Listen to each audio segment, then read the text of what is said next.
Since my childhood, and I've gotten involved in so many livestock enterprises, right from goats, which are the smallest ruminants, to the cattle, which are our largest ruminants.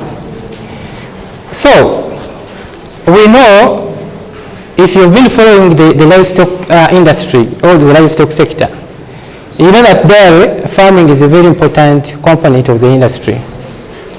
As we speak, dairy farming contributes over 50% of the GDP that is attached to livestock as an industry. 50% livestock, including those other components or enterprises. Dairy contributes 50% of livestock GDP. And we also know that the backbone, or most of our farmers, or the biggest population of Uganda, is also involved in agriculture. If not dairy farming and whatever levels. And dairy farming is practiced at different levels, basically categorized in 3 levels. We have the smallholder farmers, what we call the smallholder farmers. Then we have the progressive or the middle category of farmers. Then we have the large-scale farmers. We are producing around 1.6 billion liters of milk. That's what the dairy subsector contributes to production and also GDP. And we also have slightly over 4 million lactating animals at any one time. We also know that dairy as a subsector contributes to food security in Uganda. It contributes to employment that we have just been discussing, and also to foreign exchange of the country. So at least that justifies the importance of the industry or the subsector. In addition to that, coming back to the lecture, to the notes, there is considerable potential for growth of this subsector, because at least we have demand locally and in the region, and this demand is accelerated by the youthful populations that we have across the boundaries. And we know that the youthful population has to feed. And because we are still young, or the population is still young, need protein, foodstuffs are very important in the proper growth of the nation. So demand is still there as one of the reasons that's why we should promote dairy farming. Then we also have partners like NGOs and government that are also playing a very important role in commercializing this subsector. We have, we just talked about nutrition, very important. And then also, this subsector helps us in sustaining the environment. How? If you're practicing what we call a closed production system, and in a closed production system, we have farmers who I refer to as smart farmers that don't look at manure as waste, but recycle the manure back into their gardens. So if you are practicing integrated farming, you know that this manure, majorly what we refer to as celery, will also be beneficial to enriching fertility of your soil. So, have you heard about biogas? Biogas?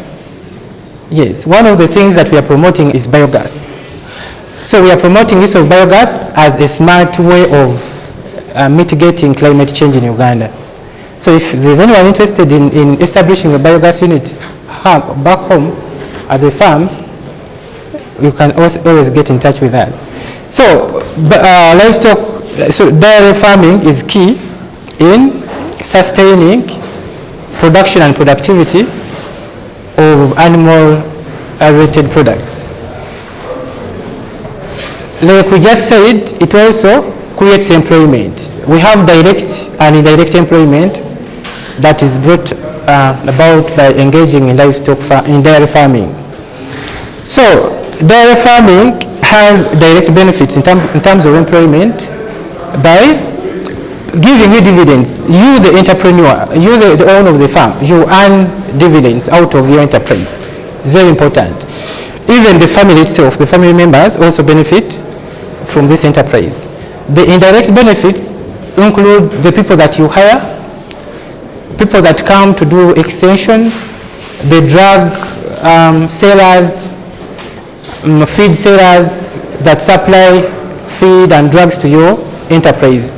All these indirectly benefit from your enterprise. So it's a very important employer of majority of the population. So we are being told that before you start up a dairy farm, you need to carry out a feasibility study. And we are told that the feasibility study should focus on a number of key issues. Looking at the existing dairy regulations, everything anywhere is regulated. It is very important that you understand the regulations governing your enterprise. So these regulations could be locally based or implemented, that is in the area, maybe sub-county, district level, or might be national regulations, nationally based regulations. And we have MIF, the Minister of Agriculture, Animal Industry as one of the regulators. We have DDA. Have you heard about DDA? We have a number of key players in policy implementation under that line. Then costs of production, very important that you understand what you're venturing into by understanding how the different costs of production are going to impact on profitability of your enterprise. Market research. Don't be this kind of person that just flukes or lands into something without understanding the dynamics of the market. Producing without understanding people that you're producing for is self-destruction. Always understand or know the people that you're producing for. An entrepreneur is a person that always takes marketing of his or her products seriously. And under marketing, there's a component of branding. Very important that you brand yourself, including branding your products. And under marketing, marketing is a very big or wide topic that not so much can be actually discussed today, but just get to know that marketing is very important. You have to do market research. And market research includes price ranges. Price ranges, you might be that person that is looking at basing your involvement in dairy farming on how the processors are marketing the products. That is a processed product. So depending on your entry point, at which level you're contributing to development of this subsector. Are you a supplier of raw milk? Are you a processor? Are you a middleman? You should always understand the impact of prices at whatever level you intend to engage yourself in. Processing and distribution is a very important factor. Don't be that person that produces a lot of milk and you don't have the capacity to distribute. So you must also look into that. Processing. We also know that dairy or milk is a highly perishable product. So we should also consider processing or increasing on the shelf life of your product, your raw product, which is milk in this case. Also look at yourself. Study, analyze the available resources. Very critical, very important. Also weigh yourself. What are those resources that you have that you think that when aligned in the best way possible will help you drive your dairy enterprise? Then the expected annual milk sales. We have the side of production and also the sales. Yes, but going back to marketing, understand how you're going to raise sales. Sales is very important, more so like for us who are managing, having those small startups. Sales is very critical for your survival in this highly competitive industry. Always understand and learn how sales or the market is going to impact on your profitability. And it's also important that you do projections, production projections and sales projections, and benchmark progress. So, like I said, after that introduction, we also need to look at the costs of production that you need to consider. Cows as a cost of production. In discussing the cost of production, we are going to classify or categorize our costs in two main classes. One of them are the capital costs, and the second one are the operational costs. So that's how we shall have our discussion. Cows is one of the capital in nature costs, isn't it? Yes. And cows is the most important investment on a dairy farm. Do you know why? Do you know why cows are the most important? Or you drive success of your enterprise on performance of the cows? Cows, I mean the animals on the farm. Do you know why? Cows play 2 or 3 key roles. One, they are the source for the dairy income through milk production. Okay? One of the most important strengths of a dairy enterprise is that this enterprise fetches you daily revenue. Okay? And this daily revenue comes from milk production. That is one important factor of cows. The second one is they are the mothers, isn't it? You start with 10 animals. At the end of the year, you have how many? 20. If all goes well. If your reproduction management program on the farm is effective or is efficient, definitely you have a calf every year, meaning that at the end of the year you have how many animals on the farm? 20. The third indirect benefit of the cows is, we talked about it, manure. Okay? Manure enriches your gardens. Instead of using synthetic fertilizers that also degrade the environment, you instead, as a smart farmer, use what? Manure. So, and manure is not used as the way you collect it from the animals or from your manure management system. A smart farmer converts the manure into energy. That energy lights up the farm buildings, it cooks your food, and then the celery goes to your gardens. So remember, smart entrepreneurs minimize on costs of production. You minimize costs of electricity by incorporating a biogas system in your energy production system. So the second cost that we have to look at is feeds. Feeds, do you know how much feeds plays in production of a liter of milk? Do you know the percentage of expenditure that a farmer incurs when feeding his or her animals? Around 60%.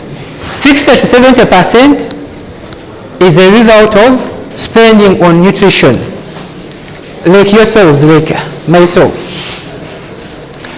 A few months back, this is a small joke, I was so fatty. I was a bit fat. I've cut weight.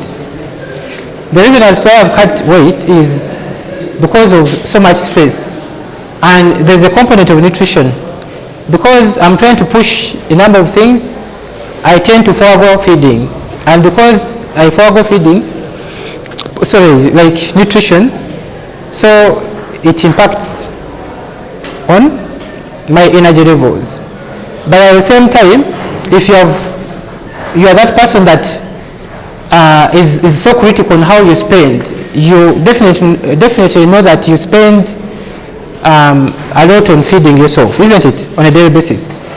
How often do you visit a doctor?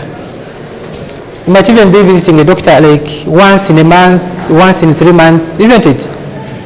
But do you have any person in the room that does not eat?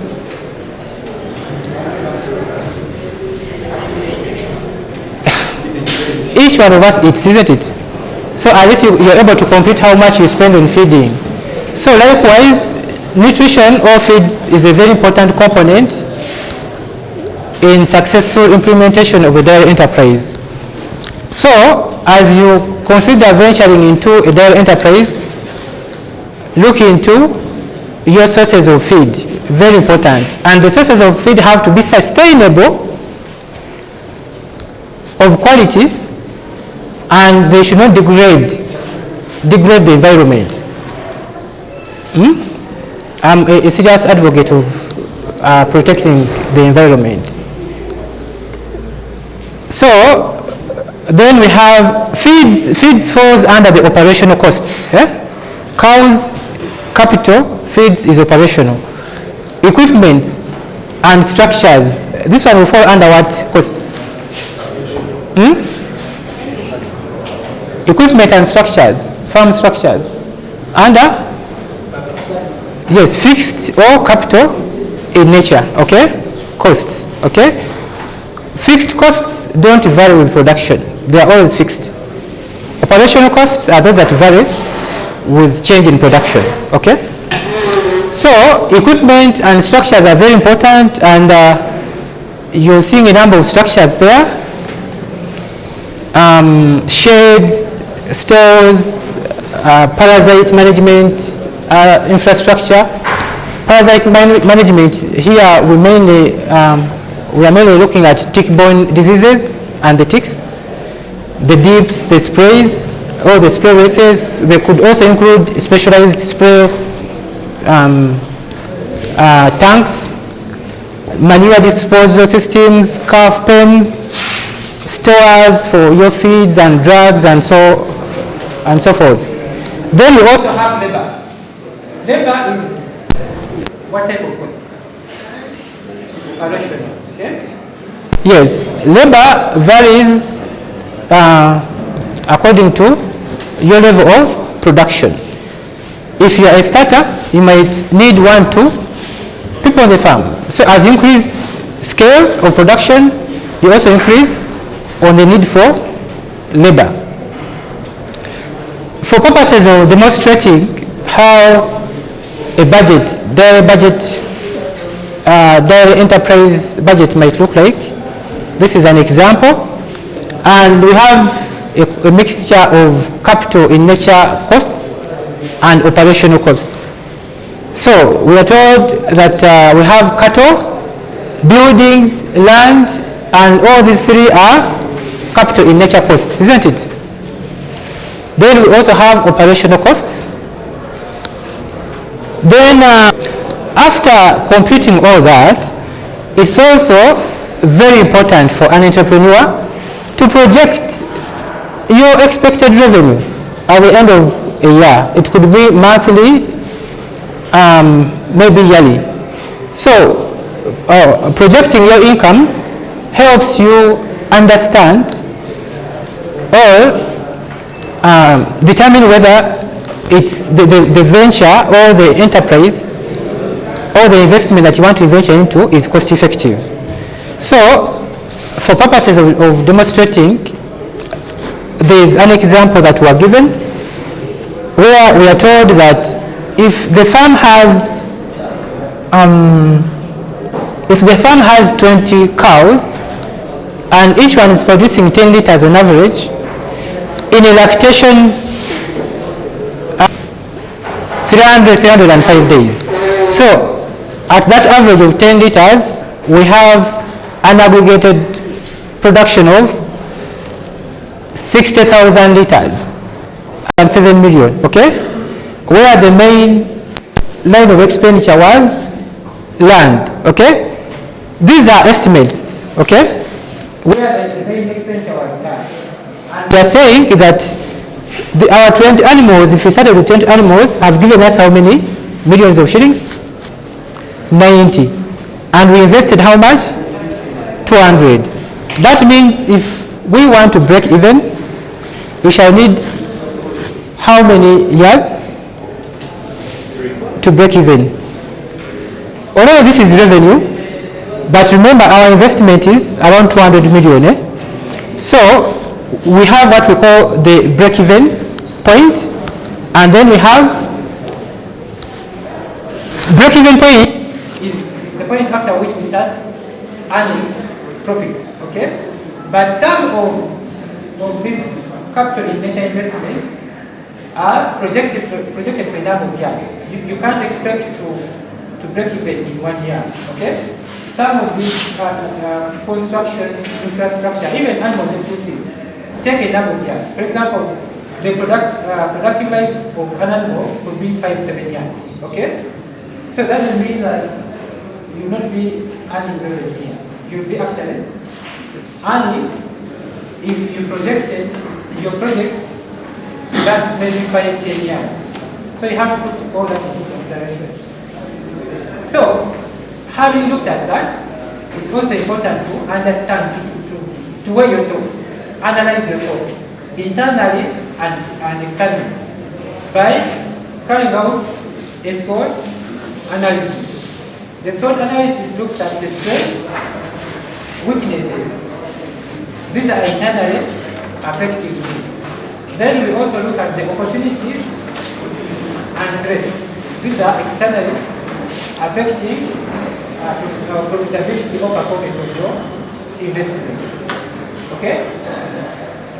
The number of strengths could be experience, could be land and other things. Weaknesses should be your maybe your experience still could be your weakness, that you still bring in that particular enterprise and you need support. Could be management, could be the factor. So there are a number of factors to look at, or points to look at under weaknesses. Opportunities could be those areas that you think other dairy farmers have not ventured into. Maybe processing, coming up with a particular product, maybe certain markets that have not been ventured into, and other things. Could be the threats, the opportunities. Then the threats, disease related. For example, the tick-borne diseases, which are a serious challenge to the farmers, more so ECF and others. Tick resistance is also another challenge. Ticks are highly resistant to the current stock of acaricides. So those could be some of the threats. So when you're convinced that you're good to go, then you should select a suitable location for your enterprise. And A suitable location must have these three factors. The first one is water. Water in terms of accessibility and in terms of sustainable supply. Okay? One of the most important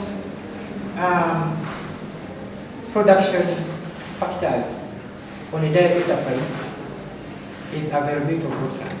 Without water, don't even think of venturing into a dairy enterprise. First, sexual water. Water has to be clean, has to be available all the time, and it has to be well distributed. And in all those points where you think animals will need to access it. Then, required area. You might be small today, and you need to expand. So, you should also consider whether the area that, or the land that you're selecting has room for expansion. Very important. Then access. Don't be that person that closes off or distance yourself from from your clients, from your customers. You distance yourself from the rest of the value chain. So there has to be access to your production center, which is your farm. If you've secured, if you've done an analysis and corrected all the 3 points, then you also need to look at these other practices or interventions. If you have virgin land, then you have to consider bush clearing it, isn't it? Land that has not been used before and animals will not be able to access it. That land has to be bush cleared. And then you also have to do a farm design. Farm design might also call for developing BOQs, bills of quantities. Okay? Those costs for the different structures on the farm. You also have to do designing of your land. Then construction can then begin. When you're carrying out construction, there are also factors that you need to look at. For example, they're telling us that you have to fence off your pasture land. And remember we discussed acaricide resistance or tick burden in Uganda. And one of the entry points for ticks on the farm is them crossing from the neighbors to your farm. And they are telling us that it's very important that you establish a double perimeter fence at the periphery of your land. Okay? Ensure that you protect your animals from new infections by establishing a double fence or perimeter wall around your farm. Then also partitioning your land for sustainable supply of pastures. Remember, pastures are the cheapest source of feed or nutrients for your farm animals. So, introducing animals in an open place is not a wise decision. Ensure that you do paddocking of your land such that there is systematic grazing on that land. Okay? In that way, you'll be able to extend utilization of the pastures, other than concentrating the animals in one area where they will scatter over, defecate everywhere, and waste the pastures. So do paddocking. Pasture establishment is another very important activity where establishment might, development of the pasture base might need introduction of new species or just improving the existing species. Okay? This also requires weeding out unwanted species in your grazing paddocks or land. Watering points in all your paddocks are very critical. Ensure that each paddock has a watering point. You will not earn anything in terms of production from your animals if you don't water them. So ensure that there's a balance between feed and watering.